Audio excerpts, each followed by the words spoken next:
Ça faisait très longtemps, les amis, que j'avais envie de vous présenter cette Renault Safrane V6 3 litres de 1995, autrement dit une phase 1. Marcel, ça fait 6 mois qu'il est en arrêt maladie, Marcel. Donc, pas de boîte à gants. C'est mon délit depuis 10 ans, une voiture que j'ai connue neuve. C'est un fleuron de l'automobile française. Ouais, vous allez dire, attends, t'emballes pas, Steph, c'est une Renault Safrane. V6 3 litres. Ok. Une voiture française, monsieur. Une des dernières, si ce n'est la dernière berline classique de chez Renault. Elle a succédé, comme vous le savez, à la Renault 25. Elle n'a pas été consensuelle au niveau du style. La Renault 25 avait surpris la Renault Safrane beaucoup moins. D'ailleurs, même son CX est moins bon que la Renault 25, qui en 1984 était championne du monde au niveau du coefficient de pénétration dans l'air. Elle avait repris le record à l'Audi 100. Donc même sur ce point-là, la Renault Safrane n'a pas battu la Renault 25. Mais la Renault Safrane, c'est une Renault 25 en mieux et pour tout. Je vous la présente en long, en large et de côté dans ce cadre magnifique sur les bords de Loire, au bord du fleuve Royal. Petit tour du propriétaire, ravi de vous revoir les amis. Au niveau de la face avant, que dire, pas grand-chose, si ce n'est un capot plat avec juste une arête. Le capot étuve de la Renault 25 a disparu, on a un capot à fleur des ailes. On est sur un design très simplifié. Le nouvel insigne, le nouveau losange Renault, la version dite diamant. La Renault Safrane, c'est donc, comme je vous disais, la première Renault à ne plus porter le numéro. Elle a précédé la Renault Velsatis. Celle-ci est dépourvue de la phare. On n'était pas encore les phares Xénon. Les phares Xénon arrivent sur la Safrane qu'en 1997, puisque de toute façon, avant cette année-là, les phares Xénon étaient interdits en France, sur les routes françaises. Au niveau des ailes avant, rien d'extraordinaire. On est monté en 15 pouces. C'est une version un petit peu particulière. Cette V6 3 litres est une finition ellipse. Donc, petite différence, bien évidemment, beaucoup moins de richesse de finition intérieure et au niveau design, quelques différences avec la Baccara, notamment au niveau des jantes, puisque là, on est sur des jantes 15 pouces en 195-65 VR15, suspension classique avant-arrière McPherson, disque ventilé à l'avant, classique à l'arrière. On retrouve les rappels de clignotants, la signature V6. 170 chevaux, c'est pas un foudre de guerre, c'est le PRV, on va y revenir dans quelques instants. Au niveau vitres surteintées, alors elles étaient surteintées également à l'avant, sachez qu'aujourd'hui c'est interdit au contrôle technique, une tolérance jusqu'à 30% de filtration, là on est sur du 90%, autant vous dire que si c'était à l'avant, ça serait strictement interdit en contre-visite au contrôle technique. C'est moi qui avais fait teinter les vitres, y compris la lunette arrière, parce que j'avais un tandem de compétition qui valait 4 fois le prix de la voiture dans le coffre et garé en bas des hôtels, c'est très pratique, ça n'attirait pas le regard et c'était... oui, là je sais, il y a une bosse arrière. Au niveau de l'arrière, on retrouve une option Renault à l'origine avec cet aileron qui, je trouve, dessine bien, qui n'est pas ostentatoire, avec le troisième feu stop intégré. Les feux arrière de la phase 1, très classique. Première voiture de chez Renault à avoir une continuité entre les deux feux arrière. Ça ne s'allumait pas encore à l'époque. Les plaques d'immatriculation, petit clin d'œil à ma casquette, sont siglées Renault Sport. Voilà, on a fait le tour. Que dire au niveau des proportions? On est sur 1m44 de haut, 1m82 de large, c'était quand même imposant pour l'époque, et une longueur de 4m73, je dis bien. Et le poids, c'est un peu lourd, 1,4 tonne. C'était une voiture qui se posait là, la voiture des chefs d'entreprise. Un petit tour côté moteur. Allez, je vous présente le moteur. On va ouvrir le capot. Un intérieur cuir, mais on va y revenir. L'ouverture du capot se fait à la partie médiane sous le volant. Voilà. Et je vais vous présenter, pour moi, l'un des meilleurs moteurs, conçu dans les années 70 par Peugeot, Renault et Volvo, les meilleurs ingénieurs ont réussi à produire ce moteur. Je vous l'accorde, particulièrement anémique sur cette version, puisqu'on ne dispose que de 2 soupapes par cylindre. C'est le fameux PRV, je vous l'ai déjà dit, V6, 3 litres, 170 chevaux. Ce moteur, il est complètement mythique. Il a été développé au début des années 70. À l'origine, ce devait être un V8. Il a été amputé de 2 cylindres. Choc pétrolier oblige, en 1973, les constructeurs français ont été un peu timorés sur ce plan parce que ça aurait probablement constitué un excellent moteur, en tout cas pour la gamme premium des automobiles françaises. Moteur à chaîne, pas de courroie de distribution, une consommation un peu élevée en ville, une quinzaine de litres, relativement modérée compte tenu du poids du véhicule et du CX de 0,30, environ une dizaine, 10 à 12 litres à l'essence. Cette version est un peu particulière, vous verrez, il y a les systèmes de vapodétendeur pour le GPL. Je ne vous ai pas montré, il est très discret à l'arrière droit, dans le bandeau du pare-choc, le bouchon de remplissage du GPL. Ce qui permet à cette Renault Safrane, et c'est pourquoi je l'ai gardée aussi longtemps en délit, vous avez probablement remarqué qu'elle est en plaque 75, et donc elle bénéficie de la vignette Critère 1. On peut aller absolument partout, comme une voiture neuve. C'est donc absolument génial.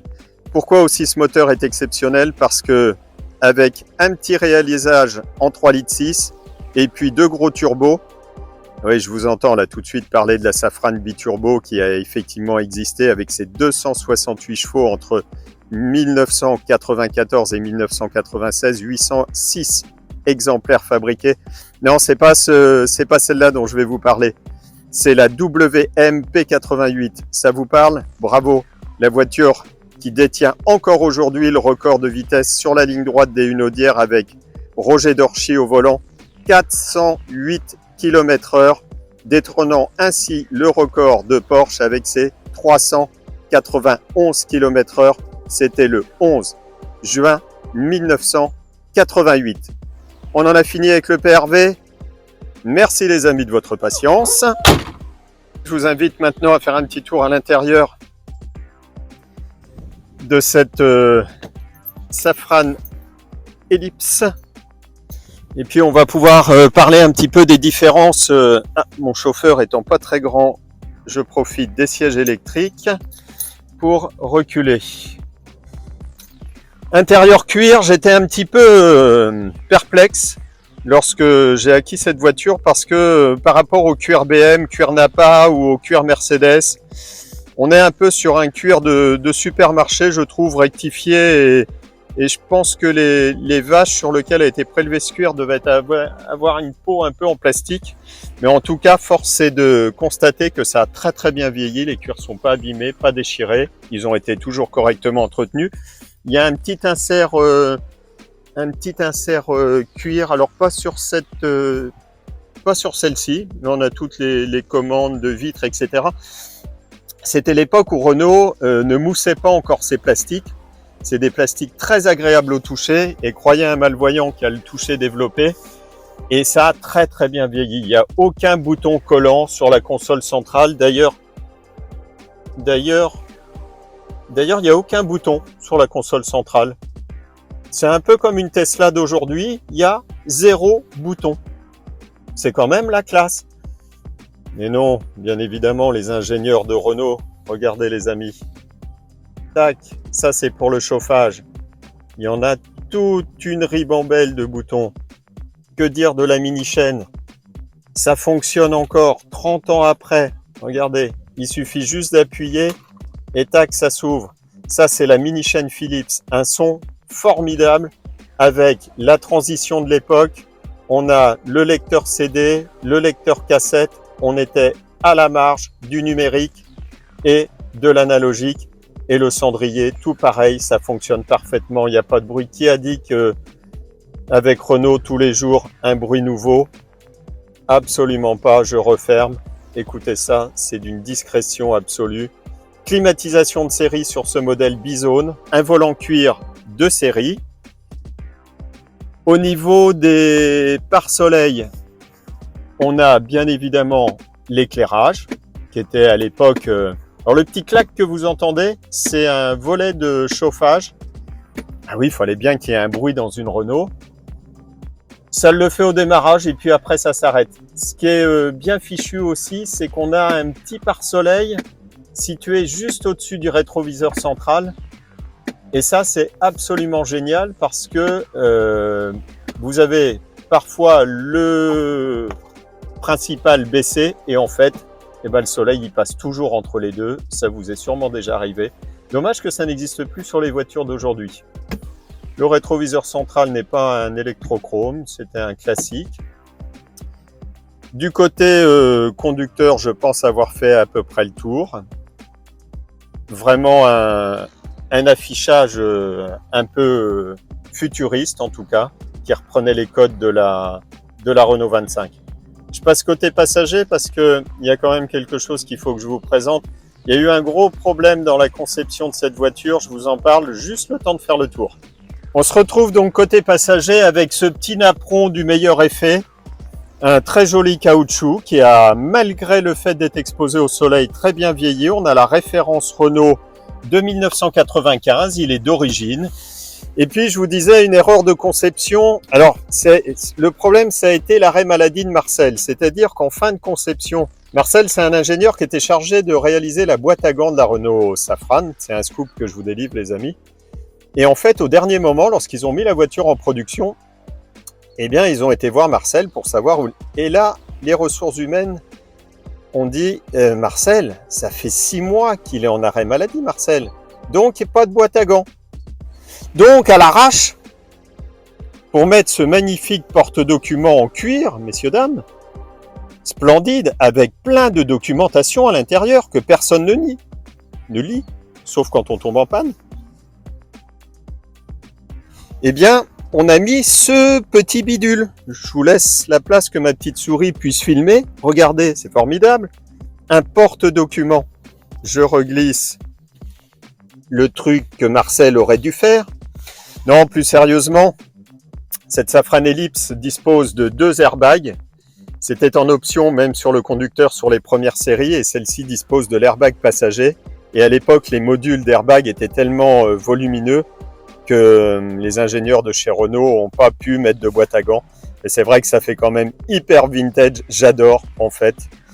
Il y a eu même des voitures où il n'y avait qu'une demi-boîte à gants lorsque les modules ont été réduits. Et puis aujourd'hui, ben, évidemment, ciel de toit qui ne se décolle pas, on n'est pas dans une Jaguar, on n'est pas dans une Anglaise, on n'est pas dans un Range Rover. C'est carrément, les tissus qui sont utilisés dans cette voiture sont 1000 fois plus agréable au toucher que de l'Alcantara. Alcantara qui n'a de noble que le prix que vous payez pour en avoir, puisque c'est un mélange de polyester et de polyamide. Ça vient pas d'un animal, le Cantara, ça vient du pétrole.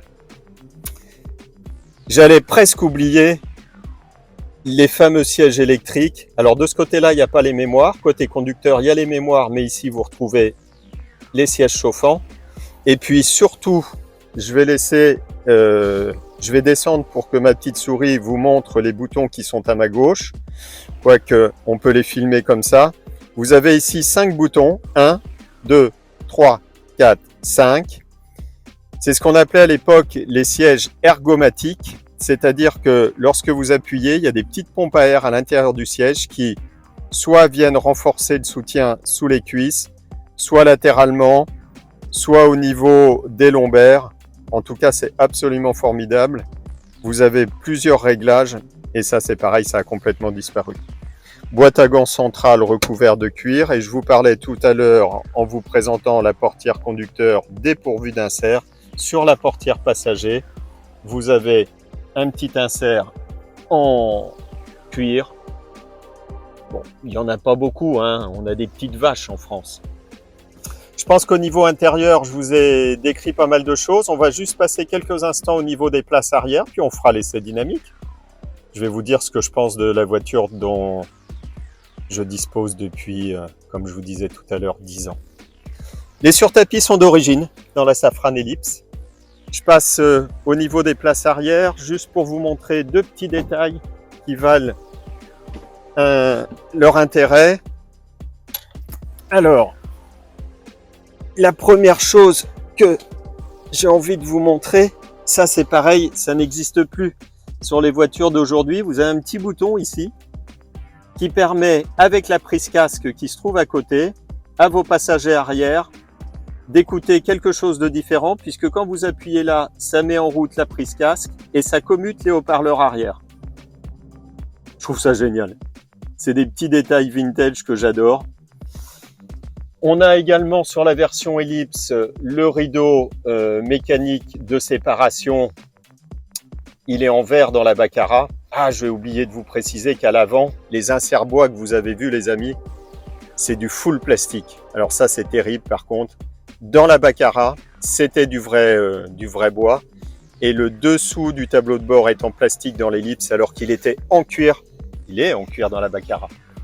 Les appuis-têtes arrière, voilà, qui sont du reste pas électriques à l'avant.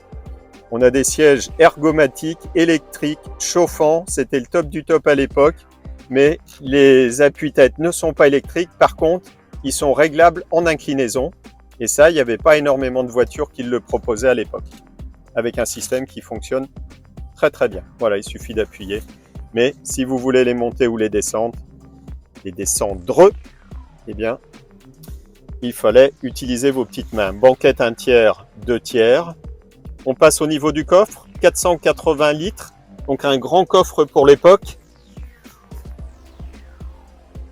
Je vous montre le haillon. Voilà, un petit peu de sport. Alors il y a plein de bazar dans le coffre, hein, je vous ai dit, c'est mon délit.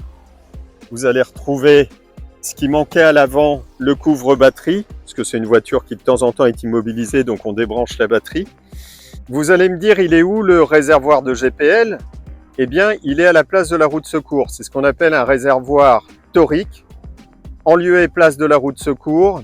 Capacité maximum de remplissage théorique, 72 litres. En l'occurrence, on va dire 65 litres utiles. Ce qui est correct avec ce moteur V6, on fait, allez, on va dire en tapant fort et en roulant un peu sport, une quinzaine de litres au 100 au GPL. Ce qui revient au jour d'aujourd'hui avec 1 litre à 1 euro à environ une consommation d'un diesel de 7 litres, avec un joli bruit en plus. Et ça n'empiète pas sur le volume du coffre, environ 5 cm de surépaisseur, donc un double plancher. Attention aux réservoirs, ils doivent être homologués à vie pour éviter d'avoir à les éprouver régulièrement. Il y a une plaque à poser avec un code. Le système de coffre n'est pas asservi électriquement, mais voilà, on le pose et il est fermé avec une poignée qui est très souple. Donc non, ils avaient fait ça bien. Il n'y a pas d'asservissement, ça évite les pannes de moteur électrique. Je vous montre ce que j'ai omis de vous montrer tout à l'heure. Le bouchon de réservoir de GPL, il est ici, donc intégré dans le bandeau noir avec ce petit bouchon qui, à chaque fois qu'on fait le plein, on l'oublie. C'est une contre-visite au contrôle technique s'il est absent. Je ne vous ai pas parlé de la suspension pilotée. Au niveau de la console centrale, il y a un bouton qui permet d'affermir les suspensions de cette Renault Safrane. En fait, ça coûtait tellement cher à l'époque lorsqu'il y avait des dysfonctionnements. Le remplacement d'un amortisseur, c'est près de 1 000 euros. Cette Renault Safrane, en fait, a bénéficié dans les premiers temps d'une reconfiguration en amortisseur classique, une préconisation Renault à l'époque. Et ça, c'est un vrai bénéfice aujourd'hui. Certes, on n'a plus le petit bouton qui fonctionne, mais alors, en gage de fiabilité et surtout d'économie de réparation, c'est absolument fantastique. Encore une fois, c'était des préconisations Renault de l'époque. On va faire un tour, les amis, histoire d'entendre rugir le V6. Vous emballez pas, c'est extrêmement discret, ça reste une grosse berline. Les performances n'étaient pas celles d'une voiture de sport, je vous en parle depuis l'intérieur. Bienvenue, bienvenue, je suis l'ordinateur de bord. La surveillance est opérationnelle.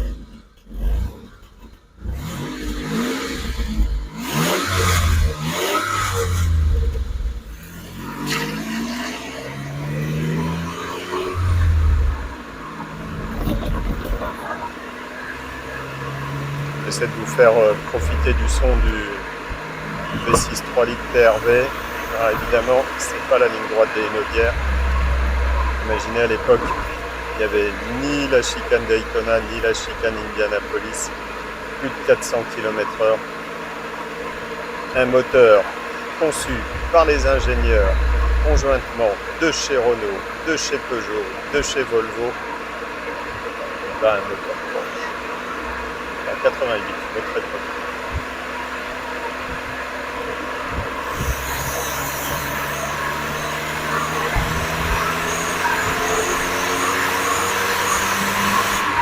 Ah oui, je suis un peu petit V6. Alors, le son ne va pas du tout avec l'esthétique de la voiture. Autant lorsque vous avez ce moteur sous le capot d'un coupé 406 ou d'un coupé 504, encore mieux, ça chante et le ramage correspond au plumage. Autant là, sous le capot multilatéral, c'est quand même sympa. 1 € le litre au GTL.